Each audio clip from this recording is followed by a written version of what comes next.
যে শিলচৰত মহা সমাৰোহেৰে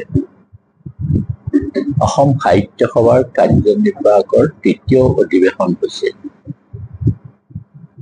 অসম সাহিত্য সভাৰ ইতিহাসত শিলচৰত এনেধৰণৰ অনুষ্ঠান হোৱা নাই আৰু সভাৰ সভাপতিগৰাকীক তেওঁলোকে যিটো শোভাযাত্ৰা আদৰি নিলে, প্ৰায় 2 কিলোমিটাৰ দীঘল শোভাযাত্ৰা, জাতি ধৰ্ম বৰ্ণ নিৰ্বিশেষে সকলো আহিছে আৰু সেই কাৰ্যনিৰ্বাহক সভাতে কিছুমান প্ৰস্তাৱ আমি লৈছিলোঁ আৰু সেই প্ৰস্তাৱবোৰৰ ভিতৰত প্ৰথম প্ৰস্তাৱটো আছিল জুবিন গাৰ্গ সম্পৰ্কীয়। জুবিন গাৰ্গ সম্পৰ্কীয় প্ৰস্তাৱটোত আমি এইকেইটা কথা কৈছিলোঁ। শিল্পী সম্ৰাট জুবিন গাৰ্গৰ অকাল মৃত্যুত শিলচৰত অনুষ্ঠিত অসম সাহিত্য সভাৰ 2025-27 বৰ্ষৰ তৃতীয় পূৰ্ণাংগ কাৰ্যনিৰ্বাহক সভাই গভীৰ দুখ প্ৰকাশ কৰে আৰু শোকসন্তপ্ত পৰিয়ালবৰ্গলৈ সমবেদনা জ্ঞাপন কৰে। শিল্পীগৰাকীৰ ৰহস্যজনক মৃত্যুক লৈ সামাজিক মাধ্যমত প্ৰকাশ হোৱা বা বাতৰিৰ প্ৰতি সদিচ্ছা প্ৰকাশ কৰি অসম চৰকাৰে অনুসন্ধান কৰাৰ বাবে আজি সভাই চৰকাৰক ধন্যবাদ জনায়ো ক্ষিপ্ৰ গতিৰে নিৰপেক্ষ তদন্ত কৰি প্ৰকৃত দোষীয়ে শাস্তি পোৱাটো অসম সাহিত্য সভাই বাঞ্ছা কৰে। দোষী সাৰি যাব নোৱাৰাকৈ সকলো তথ্য পাতি বিজ্ঞানসন্মতভাৱে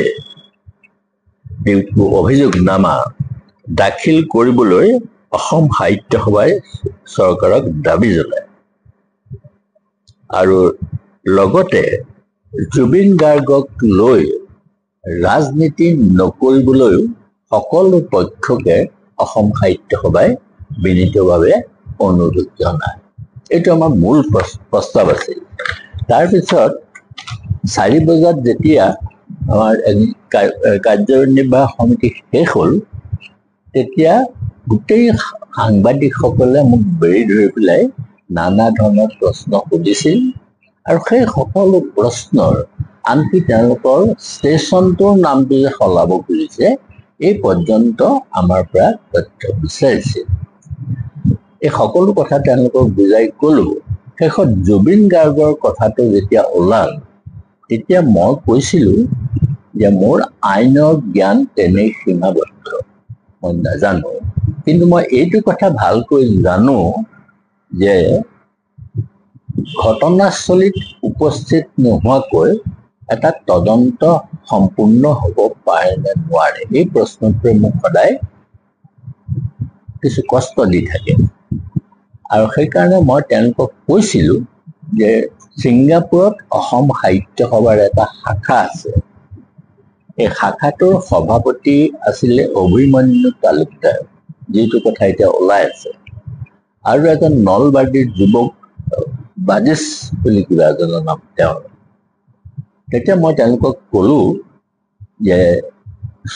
যে আমি সেই সাহিত্য সভাক আহ্বান জনাইছো যে ঘটনাস্থলীত উপস্থিত থকা সকলে যাতে অসম চৰকাৰৰ লগত সহযোগ কৰে, তাৰ কাৰণে তেওঁলোকক আমি আহ্বান জনাইছো আৰু লগতে তেওঁলোকক ব্যক্তিগতভাৱেও ফোনত লগ কৰিবৰ কাৰণেও আমি চেষ্টা কৰিছোঁ, কিন্তু ফোনত তেওঁলোকক পোৱা নাই।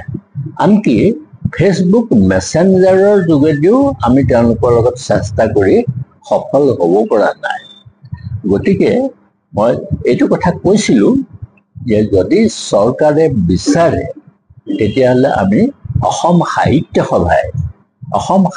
সভাৰ যিটো শাখা ছিংগাপুৰত আছে সেই লোকসকলক বুজাই মেলি ভাৰতলৈ আনিবৰ কাৰণে বা অৰ্থাৎ অসমলৈ আনিবৰ কাৰণে অসম সাহিত্য সভায়ো ছিংগাপুৰ শাখা সাহিত্য সভাৰ লগত যোগাযোগ কৰিব পাৰে, এই ধৰণে কথাটো কোৱা হৈছিল।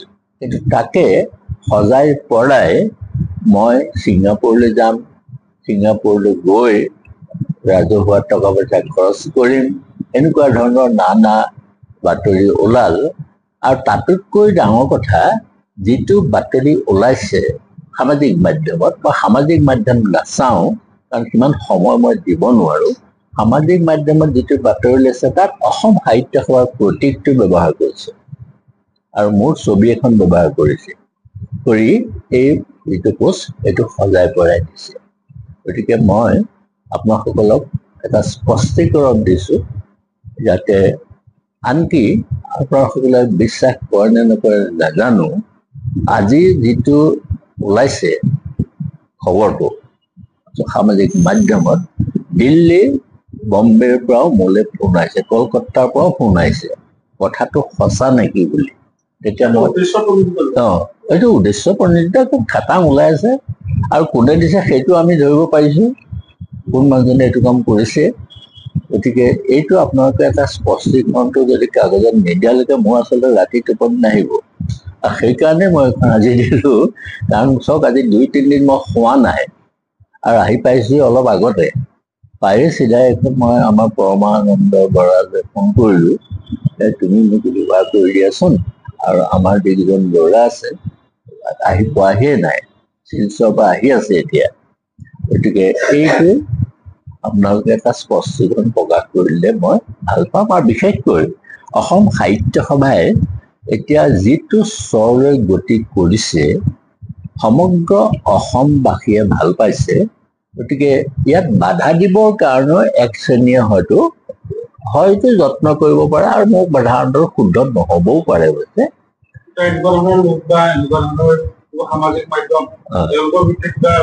নাই নাই নাই কোনো ব্যৱস্থা আমি নলওঁ, তেনেকুৱা ধৰণলৈ নাযাওঁ। কাৰণ আমাৰ কাৰ্যকাল শেষ হ'বলৈ নাই, এদিনেই নাই।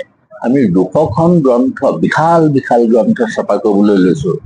সৰ্বভাৰতীয় স্তৰত এখন সাংবাদিক সন্মিলন, এই 25-10 আমাৰ হ'লহেঁতেনে জুবিন গাৰ্গ নুঢুকোৱা হ'লে, আমি সৰ্বভাৰতীয় ষ্টেটছমেন বা টেলিগ্ৰাফ সম্পাদকক মাতি আনি পেলাই এটা সাংবাদিক সন্মিলন কৰাৰ কথা আছিলে। বিভিন্ন কাৰ্যসূচী আমি কিছুমান বাতিল কৰিবলগীয়া হৈছে। গতিকে এই আমাৰ যিবিলাক সাহিত্য সভাৰ বৌদ্ধিক কাম কাজ, প্ৰায় 25জন ল'ৰাই, য়ং জেনেৰেশ্যনৰ 25জন ল'ৰাই অসম সাহিত্য সভাৰ বিদ্যাৰ্থিনীক কাম কাজ কৰি আছে বিভিন্ন স্থানত। বহু কিতাপ অসম সাহিত্য সভাই ইতিমধ্যে অক্ষৰ বিন্যাস কৰি সম্পূৰ্ণ কৰিছে। এই কামবিলাক চোৱা চিতা কৰিব লাগে। ইমান ব্যস্ততাৰ মাজত মোৰ সামাজিক মাধ্যম চাবলৈ সময়টো নাথাকে বা সহযোগ কৰিবলৈ সময়টো নাথাকে। গতিকে মই আপোনালোকক বিনীতভাৱে অনুৰোধ জনাইছোঁ যে অসম সাহিত্য সভা আপোনালোক সকলোৰে প্ৰাণৰ স্পন্দন, আৰু তাৰ যিটো হিতম মৰ্যাদা, এই হিতম মৰ্যাদা ঘূৰাই আনিবলৈ মই দিনে ৰাতিয়ে শদিয়াৰ পৰা ধুবুৰীলৈ পৰিশ্ৰম কৰিছোঁ। আৰু ইতিমধ্যে আমি অতি আনন্দৰে ক'ব পৰা হৈছোঁ যে অসম সাহিত্য 9 মাৰ্চৰ পৰা এই 30 জুনলৈকে আমি 2 কোটি টকা আমাৰ অক্ষয় ভাণ্ডাৰত আমি জমা দিছোঁ। তাৰমানে আমাৰ কাৰ্যকালতে 10 কোটি টকা হ'ব বুলিও আমি আশা কৰিছোঁ, যাতে কাৰো পুঁজিৰ সহায়ত অসম সাহিত্য সভা চলিব নালাগে, স্বনিৰ্ভৰশীল হ'ব লাগে। এইবিলাক কাম গোটেই অসমখন চাৰি শদিয়াৰ পৰা ধুবুৰীলৈকে ঘূৰি এই কামবোৰ মই কৰি আছোঁ। আৰু মই য'তেই কৈছোঁ তাত কোনো নহয় বুলি কোৱা নাই, সকলোৱে হ'ব বুলি উৎসাহ জনাই আছে। গতিকে এইটো কোনোবা লোকৰ হয়তো এনেকুৱা মনোযোগ বুলি মই ভাবিছোঁ, কোনোবা তেনেকুৱাও হয়তো কৰিব পাৰে।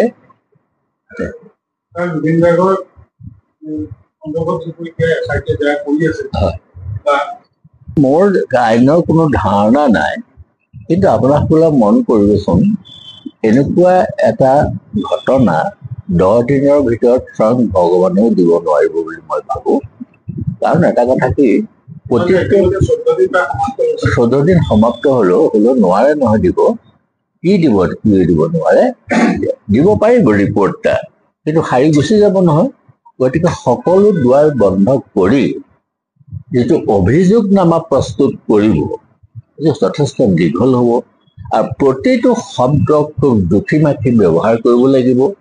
গতিকে 10 দিনৰ ভিতৰত দিব পাৰিব বুলি মই ভবা নাই কিন্তু সেইকাৰণে নিশ্চয় অকণমান সময় চৰকাৰক দিব লাগিব এই মই গৌৰময় গায়কলৈ শ্ৰদ্ধা জনায়ো এই কথাটো মই কৈছোঁ যে কিছুদিন চৰকাৰৰ সময়ৰ প্ৰয়োজন হ'ব কাৰণ আমি আৱেগটোক যদি গুৰুত্ব দিওঁ অতিকৈ তেতিয়া বিবেকটো পাছ দুৱাৰি পলাই গুচি যায় গতিকে আমি আৱেগক গুৰুত্ব নিদি বিবেকক গুৰুত্ব দি চৰকাৰৰ অকণমান সময় দিয়া উচিত আৰু যদি ৰাইজে ভবা মতে কাৰ্যকৰী ব্যৱস্থা গ্ৰহণ নহয় তেতিয়া কথাটো বেলেগ